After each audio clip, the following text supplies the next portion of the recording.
پھر کچھ بینکس اس طرح بھی آفر کرتے ہیں کہ اگر آپ نے اپنا ڈپازٹ سیکیورڈ لونز لے رہے ہیں اور ڈپازٹ پہ آپ کو 12% بینک دے رہا ہے، تو وہ بینک کہے گا کہ 4% یا 6% اس سے اوپر لیں گے، تو وہ آپ کو 12 + 6 18% پہ آپ کو لون دے گا۔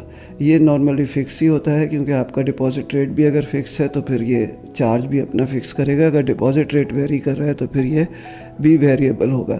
اسی طرح اسلامک موڈ فائنینسنگ میں اسلامک بینکس اس کے ایسٹ کے اگینسٹ دیتے ہیں اور یہ اپنا پروفٹ چارج کرتے ہیں، جو کہ آپ کو پہلے ہی بتا دیا جاتا ہے۔ کچھ بینکس فکس ریٹ پہ بھی دیتے ہیں، وہ کہتے ہیں 22% پہ، 25% پہ، 8% پہ، جیسا بھی انٹرسٹ ریٹ انوائرمنٹ ہو۔ تو جب بھی آپ بوروئنگ کرنے جائیں، پرسنل لون لینے جائیں، تو یہ خصوصی طور پہ آپ نے دیکھنا ہے کہ پروفٹ ریٹ یا انٹرسٹ ریٹ کیا ہے، فکس ہے، فلوٹنگ ہے، اور فلوٹنگ ہے تو کتنا اس پہ لوڈ ہوگا اور کب یہ چینج ہوگا۔ اسی طرح اسلامک موڈ فائنینسنگ میں بھی آپ بڑے سمجھداری سے لونز لیں، کیونکہ ونس آپ نے لون لے لیا، اس کے بعد آپ کو ری پے بھی کرنا ہے، اور اگر آپ نے کہیں صحیح بینک سے جو کم سے کم ریٹ دے رہا ہے اس سے آپ نے جا کے نہیں لیا، کیونکہ ونس آپ کو ان چیزوں کی انڈرسٹینڈنگ ہوگی، پھر ہی آپ جا کے کسی بینک سے بات کر سکتے ہیں کہ یہ آپ زیادہ ریٹ چارج کر رہے ہیں یا کم کر رہے ہیں۔ دیکھا گیا ہے کہ زیادہ تر لوگوں کو ان ٹرمز کا ہی پتہ نہیں ہوتا۔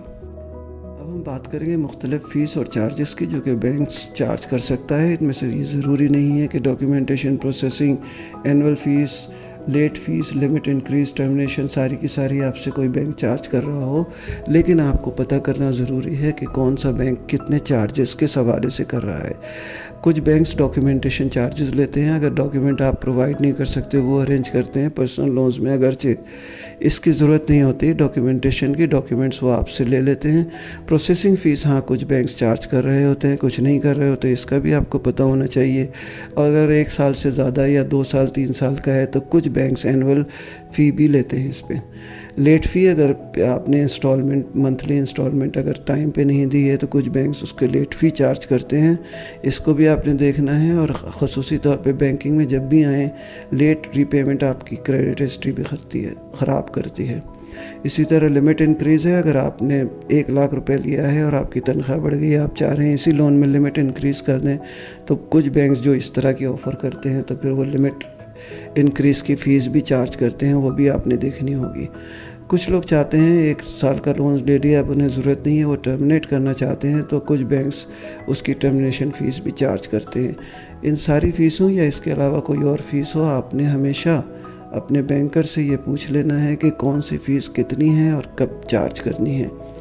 اور پھر آپ نے جب لونز بینک سلیکٹ کر لیا، آپ نے 2-3 بینکس کر لیے، تو اس کے بعد آپ نے دیکھنا ہے کون سا بینک کم پروفٹ، کم انٹرسٹ ریٹ چارج کر رہا ہے اور کون سا بینک کم فیس چارج کر رہا ہے۔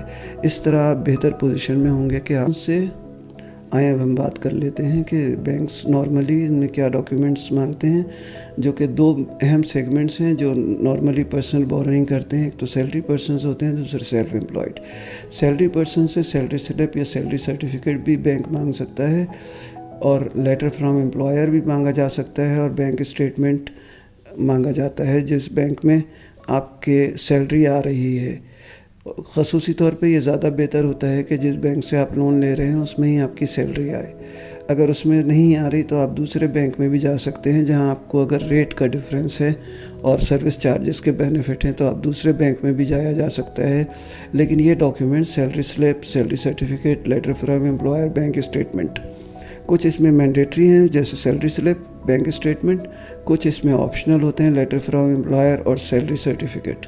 اسی طرح سیلف امپلائڈ سے لینتھ آف بزنس ایویڈنس مانگا جا سکتا ہے، ہینڈین بزنس پروف مانگا جا سکتا ہے، اور بینک اسٹیٹمنٹ تو مسٹ ہی ہوتا ہے، کیونکہ وہ اس سے لینتھ آف بزنس ایویڈنس اور یہ بھی دیکھتا ہے کہ اس کو انکم ہو رہی ہے یا نہیں ہو رہی ہے بزنس سے، کیونکہ بینک انسیکیورڈ لونز جب دے رہے ہوتے ہیں تو ان کو سیکیورٹی بھی دیکھنی پڑتی ہے۔ ان ڈاکیومنٹس کے حوالے سے وہ اس پوزیشن کو ایویلویٹ کر لیتا ہے۔